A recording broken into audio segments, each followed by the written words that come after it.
Good morning 11th standard. आज हम अपना एक नया सब्जेक्ट शुरू करने जा रहे हैं जिसका नाम है स्टैटिक्स। ऐसे स्टैटिक्स वर्ड जो है, स्टैटिक्स चैप्टर जो है आपने 10th स्टैंडर्ड में भी सीखा था। आपको याद होगा 10th स्टैंडर्ड में हम चैप्टर करते थे जिसमें स्टैटिक्स में मीन, मीडियन, मोड जैसी चीजें आती थी, बट वो सिर्फ एक पार्ट था। वहां पर एक चैप्टर के तौर पर आपका स्टैटिक्स वर्ड यूज हुआ था। प्रैक्टिकली अगर हम देखें 11th स्टैंडर्ड से आपका एक पूरे का पूरा सब्जेक्ट यहाँ पर आ चुका है। तो जब भी कोई सब्जेक्ट शुरू होता है तो सबसे पहले उसका इंट्रोडक्शन होता है। वो सब्जेक्ट में क्या है, सब्जेक्ट की शुरुआत कैसे हुई थी, किसने कितना कंट्रीब्यूशन दिया था, किस देश में सबसे पहले शुरू हुआ था, तो वो सब बातें आएगी। एक्चुअली मेरा पर्सनली मेथड ऐसा रहता है, मैं प्रैक्टिकल पहले करवाता हूँ, बाद में थ्योरेटिकल जब कंसेप्ट आते हैं तो बहुत आसानी से वो समझ में आते हैं। बट जैसे कि मैंने अकाउंट्स में, आपको याद होगा अकाउंट्स में सीधे मैंने 3rd चैप्टर जनरल एंट्रीज का स्टार्ट किया है। जनरल एंट्री का स्टार्ट करने का मेरा लॉजिक ये है कि जब जनरल एंट्री में ड्राइंग, कैपिटल और एक डेड स्टॉक वर्ड नया सीखा था, बहुत सारे नए नए वर्ड्स हमने सीखे थे। अब जैसे ये डेटर, क्रेडिटर, जैसे ये वर्ड आपके फर्स्ट और सेकंड चैप्टर में आएंगे ना, तो आपको लगेगा यार ये तो मेरा सीखा हुआ, इजी लगता है। बट पहले मैं थ्योरेटिकल लेना चाहता हूं कंसेप्ट, तो प्रॉब्लम क्या आता है कि वो स्टूडेंट्स को टफ लगते हैं।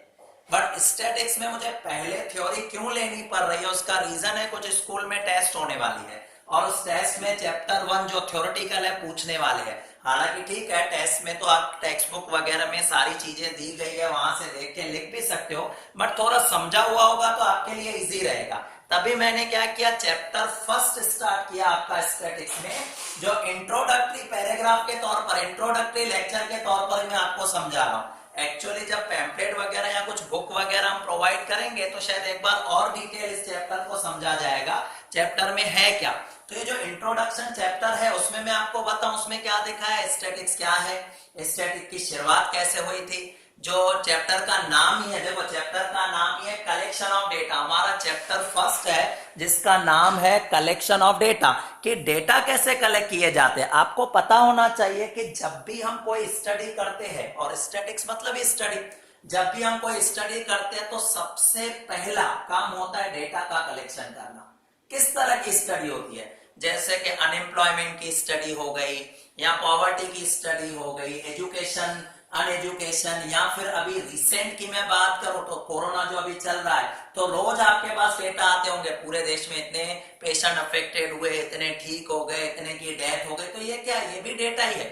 और उस डेटा के बेसिस पर कोई ना कोई स्टडी की जाती है। तो स्टैटिक्स का सबसे पहला काम है डेटा कलेक्ट करना। इस पूरे चैप्टर में हम सीखने वाले हैं कि डेटा कैसे कलेक्ट किए जाते हैं, डेटा कलेक्ट करने के मेथड क्या है, कौन से मेथड रिलायबल है, एडवांटेजेस क्या, डिसएडवांटेजेस क्या, ये सारे की सारी बातें इस चैप्टर में हम सीखने वाले। भले 1 या 2 वीडियो बना के मैं चैप्टर को कंप्लीट करूंगा, बट चैप्टर की बातों को समझना, ऐसे तो थ्योरेटिकल है, पूरा रीड कर लोगे तो भी आपको अच्छी तरह से समझ में आएगा। तो चैप्टर की शुरुआत में करता हूं। स्टार्टिंग में दिया हुआ है इंट्रोडक्शन, कि इस चैप्टर की शुरुआत कैसे हुई। ऐसे तो आपको पता है हमारे देश में पहले, जब अगर मैं कहूं मौर्य एम्पायर, मौर्य मतलब जब राजा अशोक हुआ करता था, अशोका द ग्रेट, आपने सीरियल वगैरह में भी देखा था, उस टाइम में मौर्य सम्राट, मौर्य साम्राज्य हुआ करता था। उसमें चाणक्य नाम का एक बहुत ही एक्सपर्ट व्यक्ति होता था उनके पास। उस टाइम की ये बात है, उस टाइम हमारे देश में, इंडिया में कंट्रीब्यूशन हुआ था, डेटा का यूज हुआ था। डेटा क्या है उसकी स्टडी की गई थी। तो हमें ऐसा दिखाया गया है कि इंडिया का कंट्रीब्यूशन जो दिखाया गया, मौर्य कंट्रीब्यूशन, मौर्य एम्पायर में, और उसकी टाइम पीरियड देखो, टाइम पीरियड है 321 टू 296 बीसी। बीसी मतलब बिफोर क्राइस्ट। ये जो हम ईयर काउंट कर रहे हैं उन्हें हम एडी कहते हैं। जैसे अभी जो ईयर चल रहा है 2020, ये हमारे लिए एडी कहलाया जाता है। उसके बाद हमारे देश में मुगल साम्राज्य हुआ। मुगल साम्राज्य की भी बातें की गई है। मुगल साम्राज्य में एक बुक लिखा गया था एन.आई. अकबरी, और इस बुक में भी डेटा से रिलेटेड बहुत सारी चीजों का डिस्कशन किया गया है। आपको ये सब चीजें लर्न करने की जरूरत नहीं, आपको में भी पूछा जाएगा कि इंडिया का कंट्रीब्यूशन मौर्यन का, तो आपको ईयर पूछा जा सकता है, मौर्य एम्पायर एमसीक्यू में पूछा जा सकता है, एना अकबरी जो बुक का नाम है वो पूछा जा सकता है। बट अगर हम फॉरेन लेवल की बात करें, इंटरनेशनल लेवल की बात करें, तो इसका यूज हुआ था जर्मन वर्ड, जर्मनी में सबसे पहले इसका यूज किया था। सबसे पहले इसका यूज करने वाला पर्सन जो काफी बार एमसीक्यू में पूछा गया है कि सबसे पहले स्टैटिक्स वर्ड का यूज किया गया था किसने? गॉटफ्राइड एक्टन नाम का व्यक्ति था। गॉटफ्राइड एक्टन नाम का व्यक्ति ने 1749 में इस वर्ड स्टैटिक का सबसे पहले यूज किया था। तो ये काफी बार आपके एमसीक्यू में वन लाइन में काफी बार पूछा जा सकता है, ओरल वगैरह होती है तो भी मैडम आपसे पूछ सकते हैं। तो इसका मतलब क्या हुआ कि ये आपका इंट्रोडक्शन हो गया कि स्टैटिक की शुरुआत कैसे। बट स्टैटिक्स है क्या? अगर आप स्टैटिक्स की डेफिनेशन को थोड़ा ध्यान से ऑब्जर्व करोगे, अगर आप स्टैटिक्स की डेफिनेशन को ध्यान से ऑब्जर्व करोगे, मैंने बोर्ड पे लिख रखी है, देखोगे बोर्ड पे क्या लिखा हुआ है? Static is a science. एक तरह की साइंस ही है। साइंस में आप क्या करते हो? किसी भी चीज पे रिसर्च करते हो, उसकी स्टडी होती है और फिर कंक्लूजन निकाले जाते हैं। तो static is a science which deals with collection। सबसे पहले होते हैं डेटा कलेक्ट, सबसे पहले डेटा को कलेक्ट किया जाता है, जिसके बारे में चैप्टर हम फर्स्ट सीख रहे हैं, कलेक्शन। कलेक्शन में क्या होता है? पॉवर्टी से रिलेटेड डेटा, अनएम्प्लॉयमेंट, जिस चीज की आप स्टडी करना चाहते हो। मैं स्टडी कर रहा हूं कि अपने क्लास में कितने स्टूडेंट बैठे, कितने पढ़ रहे हैं, क्या मार्क्स आए, तो मुझे उनके डेटा चाहिए। तो राइट, तो पहला स्टेप होता है कलेक्शन। दूसरा होता है एनालिसिस। एनालिसिस में हम क्या करते हैं? एनालिसिस करते हैं कि सपोज आज के केसेस की मैं बात करूं, जो कोरोना से रिलेटेड आज केसेस है, तो सबसे पहले डेटा कलेक्ट होते हैं। बड़ौदा में कितने केसेस है, अहमदाबाद में कितने केसेस है, सूरत में कितने हैं, दिल्ली में कितने केसेस है, उनके बेसिस पर डेटा कलेक्ट होने के बाद एनालिसिस होते हैं। कहां ज्यादा है, वहां पर ज्यादा से ज्यादा प्रिकॉशन हमें यूज करना पड़ेगा। कहां पर डेटा ज्यादा से ज्यादा है उसकी एनालिसिस होती है, और एनालिसिस करने के बाद किसी नतीजे पे पहुंचते हैं कि हमें कौन से स्टेप लेने चाहिए, ये स्टेप सही है नहीं है, क्या ये बीमारी को कंट्रोल कर पाएगा, क्या ये अनएम्प्लॉयमेंट को कंट्रोल कर पाएगा। उससे हम कहते हैं डिसीजन लेना, जिसे हम कहते हैं इंटरप्रिटेशन। इंटरप्रिटेशन मतलब कुछ डिसाइड करना। तो static is a science which deals with collection, analysis and interpretation of data. Interpretation of numerical data, जो नंबर्स आप उनके सामने रखते हो। जैसे आपको पता है मीन ढूंढते थे, मीडियन ढूंढते थे, तो मीन में हम क्या करते थे? डेटा तो आपको कलेक्ट करके पेपर में या नोटबुक में या टेक्स्ट बुक में आपको दे देते थे, राइट। आप क्या करते थे? उसका एनालिसिस करते थे कि ऑन एन एवरेज कितने मार्क्स है, कितने स्टूडेंट्स का मीडियन क्या है, वो आप एनालिसिस करते थे, और उसके बेस पे इंटरप्रिटेशन होता है। तो ये सारी चीजें अगर हम देखें आपके इस चैप्टर में कवर हो रही है। तो ये मैंने आपको डेफिनेशन दिखाई कि स्टैटिक्स वर्ड जो है उसको कैसे डिफाइन किया गया है। स्टैटिक एक साइंस है जो डील करती है अलग अलग तरीके से। स्टैटिक्स के लिए एक और डिपार्टमेंट का नाम यूज किया गया है, ओआर। ओआर मतलब एक ऑपरेशन रिसर्च। ये भी शॉर्ट फॉर्म में कितनी बार पूछा गया है, एमसीक्यू में पूछते हैं ओआर का फुल फॉर्म। ओआर का कितनी बार वन लाइन में पूछा जाता है? Operation research. ऑपरेशन रिसर्च मतलब क्या होता है कि किसी भी चीज को हम डिटेल स्टडी करके, रिसर्च करके, किसी एनालिसिस पर जाकर कुछ इंटरप्रिटेशन करते हैं, that is called an operation research. तो ये एक इंट्रोडक्टरी पैराग्राफ था। स्टूडेंट्स को थोड़ा बोरिंग लगता है, बट थोड़ा इंट्रोडक्टरी पैराग्राफ था। ज्यादा से ज्यादा इसमें से आपके वन लाइन और एमसीक्यू क्वेश्चन ज्यादा से ज्यादा पूछे जाते हैं। तो एमसीक्यू और वन लाइन के एंगल से इस पॉइंट फर्स्ट पेज को आपको प्रिपेयर करना है। आ जाते हैं आपके सेकंड पेज पे, कुछ दूसरी बात दिखाई गई है। मैं हेडिंग में खास पढ़ रहा हूं, quantitative data and qualitative data. तो सबसे पहले मैं आपको समझाऊं ये क्वांटिटेटिव डेटा कौन से होते हैं और क्वालिटेटिव डेटा कौन से होते हैं। तो सबसे पहले हम शुरुआत करते हैं क्वांटिटेटिव डेटा।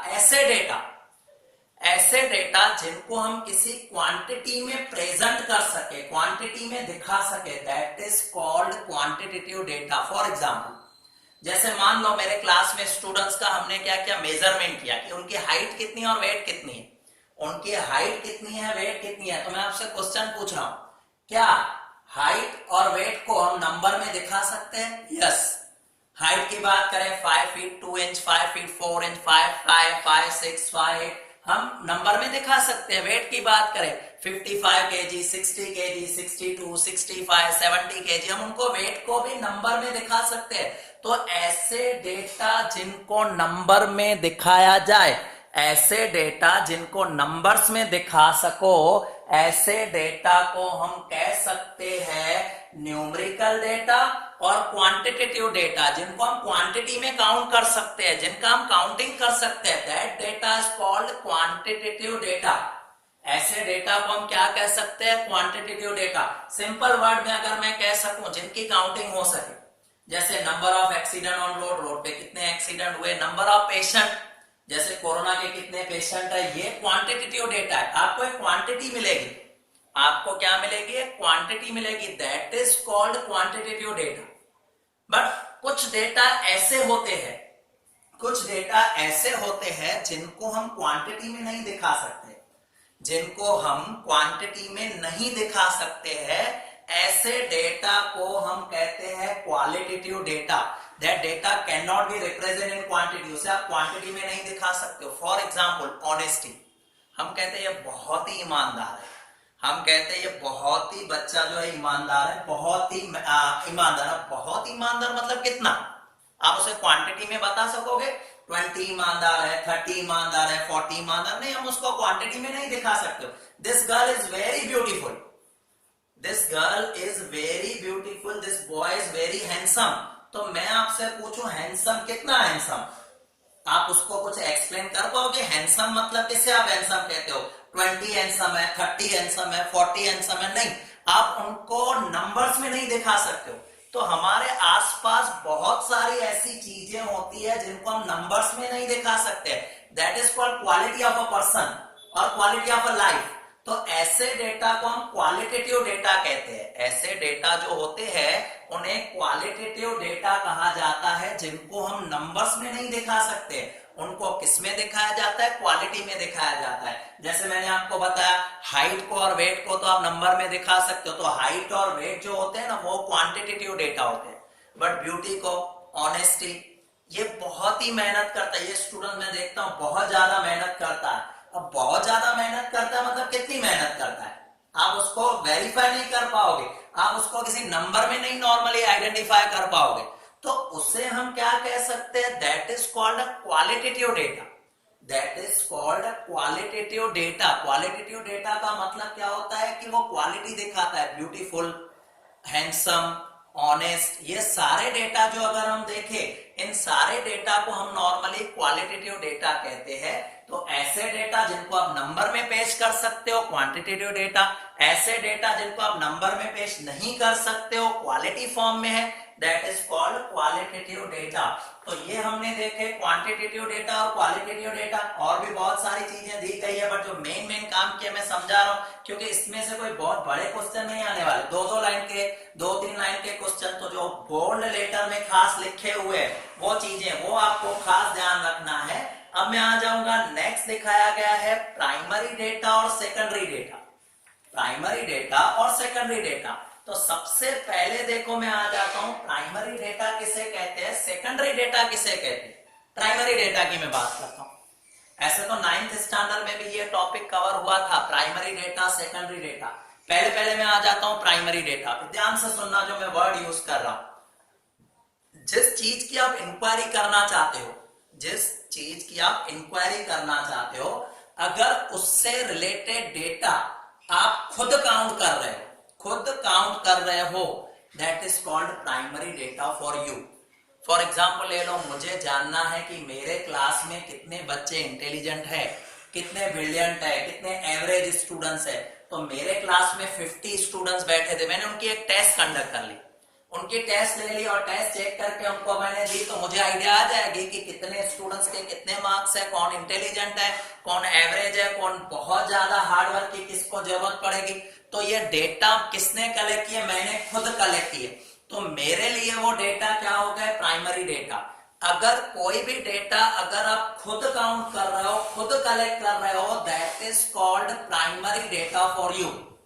बट मान लो वही डेटा मेरे पास कोई एक सपोज आउटसाइडर कोई आता है और वो कहता है कि आप एक काम करो सर, जो भी आपके पास स्टूडेंट्स है उनका परफॉर्मेंस कैसा है, मुझे खाली उनके बारे में थोड़ी आइडिया लेनी है।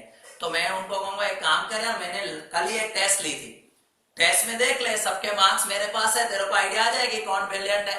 तो वो जो सेकंड पर्सन जो मेरे ऑफिस में आया हुआ, थर्ड पर्सन जो मैं कह सकूं, वो जो मेरे पास आया, उसने आपसे कोई टेस्ट नहीं ली। डेटा किसने कलेक्ट करके रखे थे? मैंने कलेक्ट करके रखे थे, तो मेरे डेटा वो यूज कर रहा है।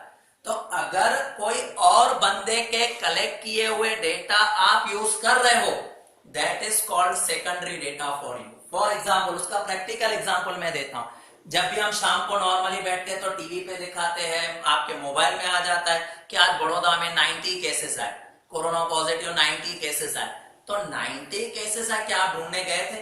आपको पता है कौन से हॉस्पिटल के आए, कहां पे आए? आप देखने गए थे? नहीं। आपको किसने बताया? आपको बताया गया सोशल मीडिया पे, आपको बताया गया टीवी चैनल्स पे, आपको किसी और ने बताया। तो आपको किसी और ने बताया तो आपके पास जो डेटा है वो कौन से डेटा है? Secondary data. बट अगर मैं कहूं प्राइमरी डेटा किसके लिए? जिसने खुद जाके काउंटिंग की, गवर्नमेंट ऑफिस में गया, वहां पर या हॉस्पिटल में घूमा, वहां पर काउंटिंग करके कलेक्ट करके लेके आया, उनके लिए वो प्राइमरी डेटा हो जाएंगे, उनके लिए हो जाएंगे प्राइमरी डेटा। तो सिंपल वर्ड में अगर मैं कह सकूं, प्राइमरी डेटा वो होते हैं जो हम खुद काउंट करते हैं, खुद की मेहनत करके कलेक्ट करते हैं। बट सेकेंडरी डेटा वो होते हैं कि और कोई बंदा, और कोई व्यक्ति अगर मान लो डेटा काउंट कर रहा है, और कोई व्यक्ति अगर डेटा काउंट कर रहा है, उसके डेटा हम यूज कर रहे हैं, तो वो हमारे लिए कौन से डेटा हो जाएंगे? सेकेंडरी डेटा हो जाएंगे। यहां पर बुक में आप देखोगे, आपको प्राइमरी डेटा और सेकेंडरी डेटा दिखाया गया है। प्राइमरी डेटा के वर्डिंग में पढ़ रहा हूं, the data originally collected by any authorised agency or investigation for the first time is called primary data. कोई भी एजेंसी अपने लिए, कोई भी एजेंसी अगर अपने लिए फर्स्ट टाइम डेटा कलेक्ट कर रही है तो उसे कहा जाता है प्राइमरी डेटा। उसे क्या कहा जाता है? Primary data.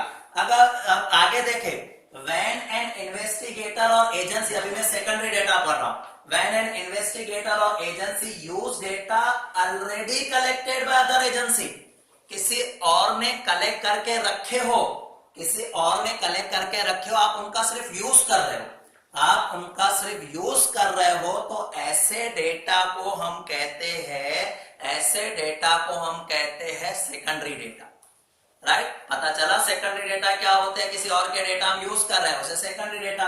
डिफरेंस भी दिया हुआ है प्राइमरी डेटा और सेकेंडरी डेटा का, ये भी मोस्ट इंपॉर्टेंट है। जब 2 मार्क के क्वेश्चन पूछे जाते हैं तो प्राइमरी डेटा और सेकेंडरी डेटा का डिफरेंस जरूर जरूर जरूर पूछा जाता है। मोस्ट इंपॉर्टेंट लिख सकते हो, मैं पढ़ रहा हूं, primary data are obtained for the first time and it's original, whereas secondary data are not original। Primary data original होते हैं क्योंकि हमने खुद काउंट किए हैं, सेकेंडरी डेटा कोई और यूज कर रहा है, मतलब उसने खुद नहीं काउंट किया, तो उसके लिए सेकंड हैंड डेटा, उसके लिए सेकंड हैंड हो जाते हैं। Second, primary data collected from the unit under inquiry, whereas secondary data are obtained from primary data।